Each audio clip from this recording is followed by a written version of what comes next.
Hora de conversar então com os Hanson. Pois é, gente, eu tô emocionada. A Mariana dos anos 90, dos anos 2000 agora tá muito nervosa, mas vai dar tudo certo. A gente vai conversar então sobre essa turnê que eles estão fazendo aqui no Brasil.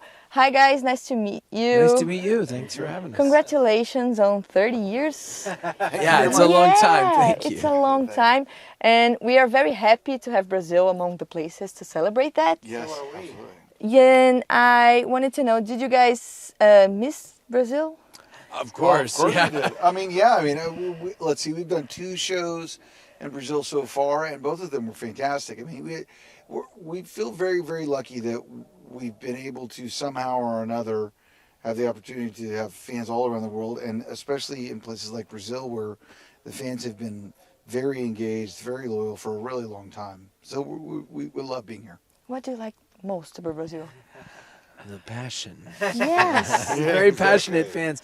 And like you said, loyal. I mean, Well, I think a lot of times people, they go, well, what's the thing you want to do here? Or what's the, and we want to play music. I mean, this is what we like about Brazil. We like that we have this shared connection with people who have shared in the stories, right?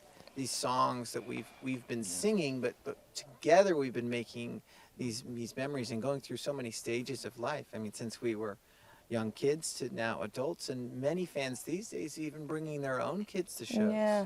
and the other thing too, we have a great deal of pride in sort of surviving over years because we've been independent. We started our own label after the second record and became independent again, and so the partners we have in different countries, the tours that we've put together. I mean, all of we're proud of having kind of built it up and maintained, over years and been able to come back. There's very few bands that can, 25 years after their first release, be able to tour, 20 countries and, play 100 shows and have, great response. So Yeah.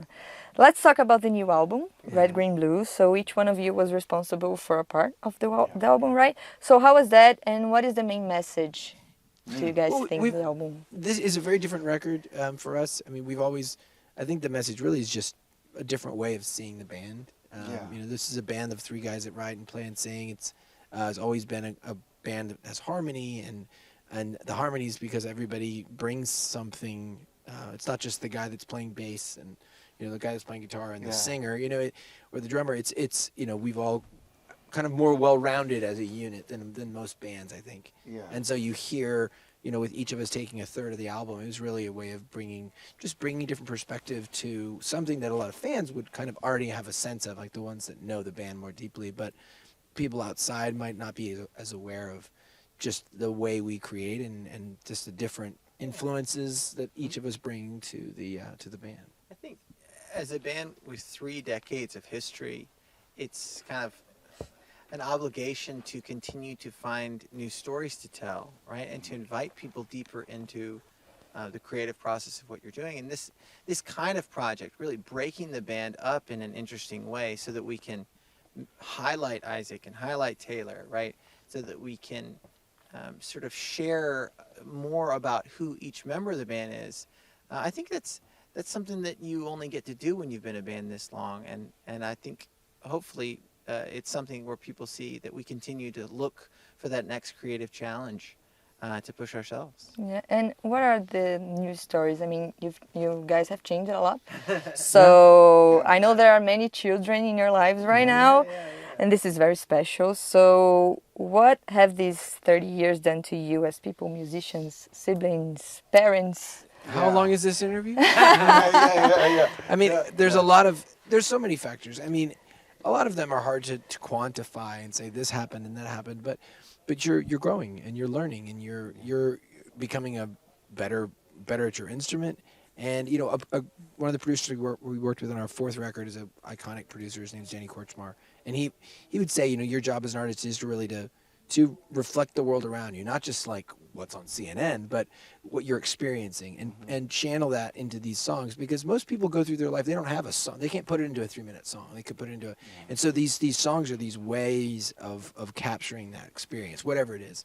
So, I mean, I think we've grown in the richness of our experience. We've grown in, we're fathers, we're business owners for years, we're people that have gone through life, pandemics. We've lost friends. You've seen people come and go, people pass. You've seen all the things that people live through, and they put into your music. And I will say, one of the things about our band, I think that I hope is part of why when you go to a Hanson show, you see there's a real conviction. It's not just.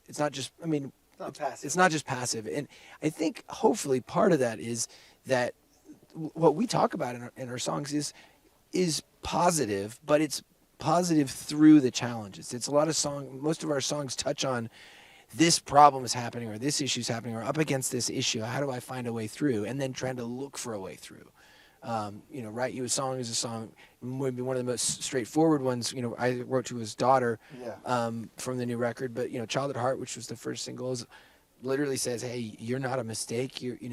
Don't be afraid. Don't let me down. From the record, it's literally a call to action. Say, seize this moment. Take, and so I think, the depth and the evolution of a band is really taking people along that real life journey and put into those songs. Yeah, and is there any chance of a mini band in the future with your band? children? They're actually not that many. Most of them, they're pretty big. Yeah. I don't think there's a Hanson 2, but I think music is in people's DNA. I mean, like our parents both were very musical. Wasn't their career, but they were both very musical. So I would guess there'll be some Hanson next generation people that that make music, that choose to make music. Just being more talented and better looking. Oh. And let's hope. Speak for yourself. And I have a curiosity. I work with my husband, and it's very difficult sometimes. Oh, yeah? So how do you separate work from being brothers? Oh man. It's hard. I mean, I think we're probably one of the biggest. It can make it hard, but one of the biggest assets of that is we're very different in a way, like kind of as people, as far as like the things that we do on the side. There's certainly things that we share in for sure, but like just the way we go about things. Somebody's into sports, somebody's into art, somebody's into video games. So when we do those things, when we're not working on music and we're not working on projects, it's not hard to have kind of a different path. Like we don't. So I think that helps. I will say, I think it would be harder to be in a band with my wife than yeah. Okay, so we can talk about that later, but it's hard. It's hard. And just because just some of those dynamics are a little different. Yeah. And I mean, and probably the best analogy that I think so many people can probably understand is just it's kind of like sports teams, right? You need a goalie, you need a striker, you need a center fielder, people need to play different roles. And if the problems come when people are forced to play the wrong roles, right? The problems come when people try and play the same role, and we're lucky that being very different, though we have so many of the same influences and we've had so many shared experiences, sort of the musician version of that time on the battlefield, the crazy show experiences or amazing concerts. But we each just get to come out in our different way. And that's really, in a lot of respects, what Red, Green, Blue is about. Letting fans see the different colors, the different sides, and the different creative processes that we each have.